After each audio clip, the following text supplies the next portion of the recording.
wabarakatuh. Berjumpa lagi dengan channel Lucy Brahman Official. Untuk kangen-kangenan sama kamu lagi guys. Bagaimana kegiatan Mbak Lucy hari ini? Bagaimana untuk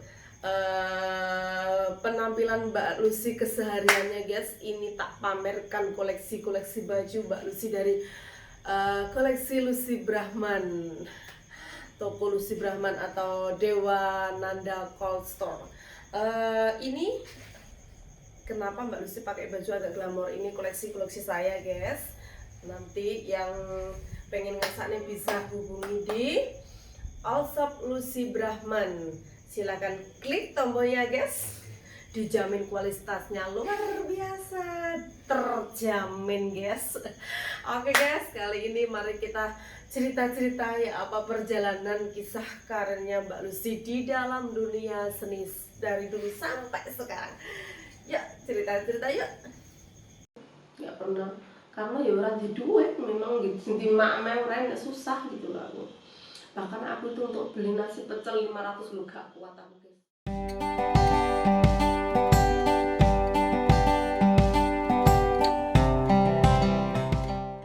Halo, assalamualaikum guys, mari dilanjut perjalanan kisah Mbak Lucy Brahman, kehidupan Mbak Lucy Brahman dan perjalanan karir Mbak Lucy Brahman sampai sekarang. Begitulah guys, itu setelah perjalanan aku setelah lulus SMA, aku itu pengen kuliah, alah enak, tapi juga terbentur biaya. Akhirnya aku itu nyanyi dari panggung ke panggung saat itu guys. Terus kan dulu tadi ceritanya itu aku ikut festival ya, terus kenal sama orang sudah ternama itu, aku diajak show gitu, kita off air gitu, show gitu. Akhirnya kenal orang-orang penting gitu di Karesidenan Madiun itu. Habis itu aku tawarin pekerjaan guys, pekerjaan sama beliaunya itu, ya apa kamu mau enggak gitu, kamu jadi PNS gitu, buat ganti PNS. Padahal aku cita-citaku, aku pengen jadi artis di Jakarta guys. Itu bayanganku, aku jadi artis di Jakarta gitu. Aduh, nanti neng kono pengen merubah hidup keluarga gitu, pengen membanggakan orang tua aku, pengen menak nurut orang tua aku gitu, dan adik-adik saya dan keluarga saya. Tapi saat itu ibuku nggak merestui guys. Terus aku saat itu aku nyanyi keliling kampanye zaman dulu itu, terus tahu Pak Wali Kota sama Pak siapa ya dulu itu, terus pokoknya ini deh, aku ditawarin temen beliau Bapak Pak Puji saat itu namanya. Itu beliau juga punya pimpinan satu orkes itu, mesti mau nggak minta tawarin jadi PNS nanti, tapi diberi pegawai PT Persero di PDAM gitu dulu, gitu di PDAM Madiun gitu, PDAM Madiun. Oh iya, enggak apa-apa, tapi sebagai pegawai kontrak dulu gitu. Saat aku melamar, dalam hati kecilku kuwi semoga-moga tompo lah gitu, karena aku sebelum aku ngelamar menjadi pegawai, menjadi karyawan itu, aku sudah melamar di suatu apa ya, di itu loh guys, wis ngelamar rekaman gitu, dan aku sudah dalam proses itu. Padahal yang sing jalankan iyo produser salah satu ternama di Jakarta sana guys aku. Terus aku disuruh nunggu 3 bulan gitu. Iya Pak gitu, awalnya aku yo ikut orang di Surabaya, terus akhirnya aku pulang, ibuku telepon, "Mas, kok tadi pegawai negeri harus pulang wes." Akhirnya aku kerja di instansi, salah satu instansi di Kodia Madiun itu. Aku bekerja 1 tahun. Habis bekerja 1 tahun itu, aku juga masih keliling dari penyanyi dari panggung ke panggung saat itu. Tapi juga aku tetap ikut aktif lomba guys, ikut festival gitu, bahkan di tingkat provinsi saat itu. Akhirnya dari itu orang mengenal saya, terus mengenal saya, akhirnya begini, saya ketemu beliau Bapak Bupati Ponorogo di era itu, beliau Bapak Haji Markum Singodimedjo. Beliau itu luar biasa. Dulu pernah ketemu saya saat kampanye di saat era itu aku nyanyi manggung gitu. kamu bekerja di mana? Sudah bekerja Bapak sebagai kontrak di satu instansi ini gitu.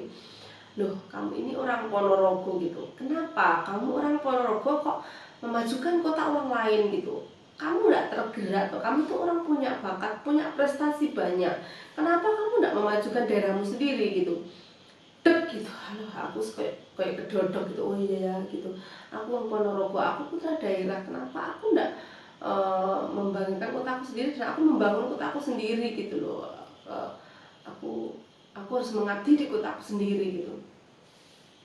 Saat itu aku mengabdi di Koja Madiun, saat itu aku suruh pindah gitu. Bahkan di situ pun di suatu instansi yang aku tinggal itu bapak dari bapak wali kota yang pesan gitu, kalau untuk Lucy nanti setelah pindah ini 3 bulan kalau kamu tidak perasaan kesini lagi ya, apa kamu jadi sekretarnya bapak dulu gitu dia mau ditarik jadi sekretari wali kota saat itu lah. Aku ngomong misalkan jadi sekretari aku kan tidak bisa manggung guys gitu, menurut aku pikiran saya saat itu. Akhirnya ya wes lah aku pulang kampung. Dari situ aku membangun berarti membangun suatu grup musik di pendopo kabupaten guys, dan di situ aku sebagai vokalnya sama teman aku, teman aku Mbak Ruli itu. Terus kita membuat band grup dangdut di situ. Dari situ kita pentas-pentas gitu. Habis itu bapak bilang, wes kamu milio gitu, kamu pengen jadi pegawai negeri, apa pegawai bank, apa di mana ada disebutkan instansi itu. Aku disuruh milih. Loh Pak, sebagai apa gitu? Kalau pegawai kontrak kan sama kontraknya gitu, karena aku di sana diambil juga masih sebagai kontrak dipindah di sini kan. Iya, nanti kamu keliling-keliling nyanyi, pokok ikut saat itu ikut kampanye itu gimana ya saat itu dulu, dari panggung ke panggung itu aku nggak dibayar guys. Aku ya bilang sama bapak saya itu untuk hidup aja susah gitu loh, ya bagaimana saya tak mengabdi di sini sampai saya menjadi PNS gitu loh, dan saya akan terima konsekuensinya. Saat itu saya juga disuruh nyanyi kemana-mana tanpa biaya speser pun gitu, kamu tidak dapat apapun gitu demi, tapi kamu akan diganti dengan pekerjaan nanti. Oke lah, nggak apa-apa gitu, perjuanganku seperti itu ya. Ya jeneng wong gak seneng ya tetep ono ae guys, gosip sing kanan sana sini itu seneng ae, tapi nggak peduli aku nyapo, sementing aku kerja halal. Habis itu di perjalanan aku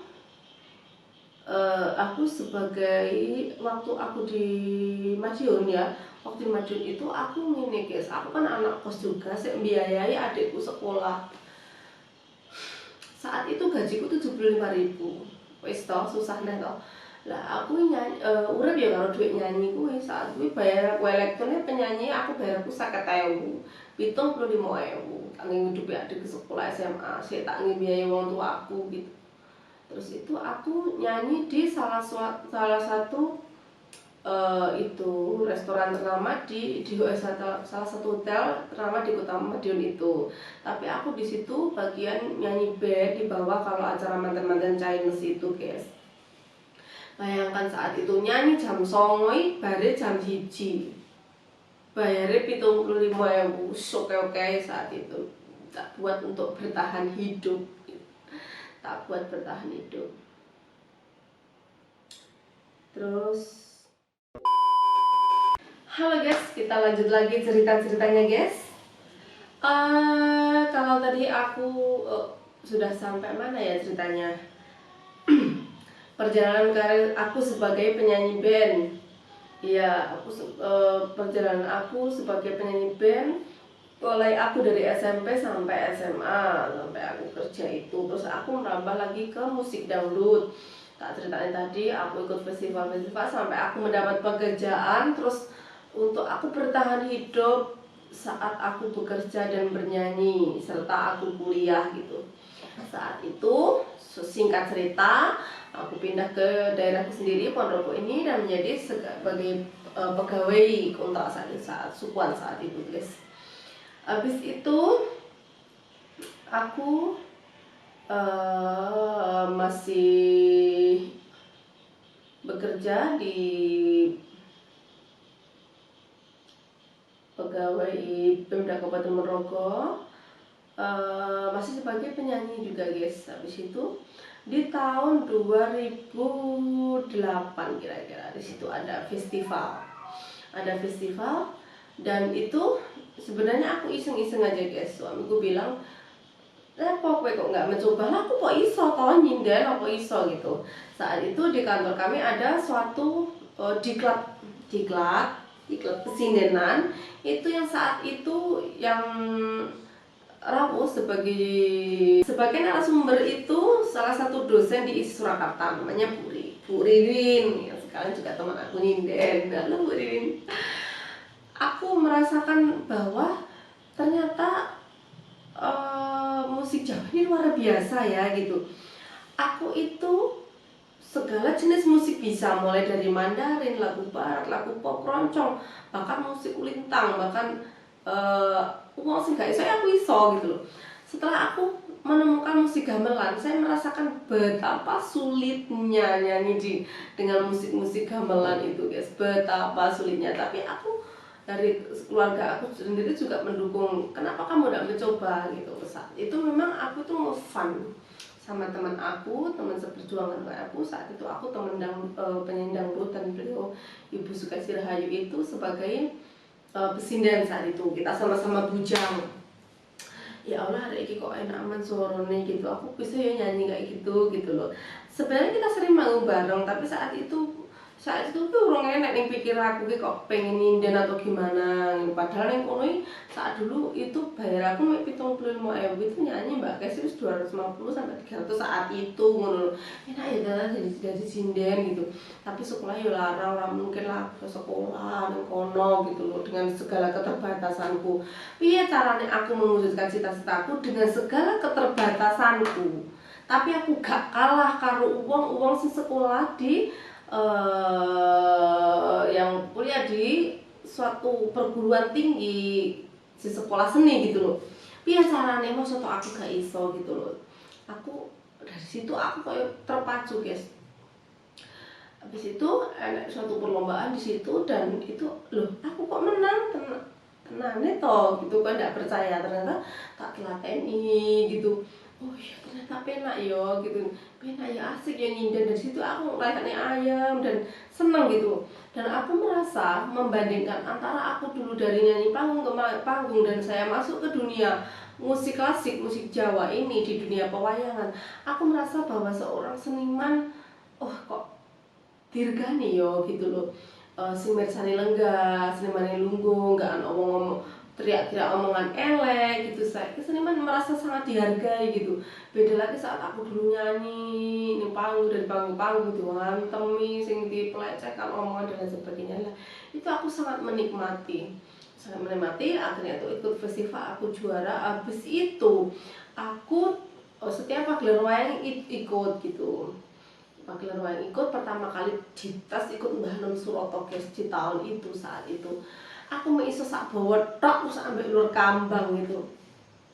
Ya bawa yang terlalu pener. Terus akhirnya si itu aku butuh belajar gitu. Piye ya carane gitu, piye carane orang lain itu apa yang aku punyai ben ora kabeh wong. Piye ya? Maksudnya gini loh.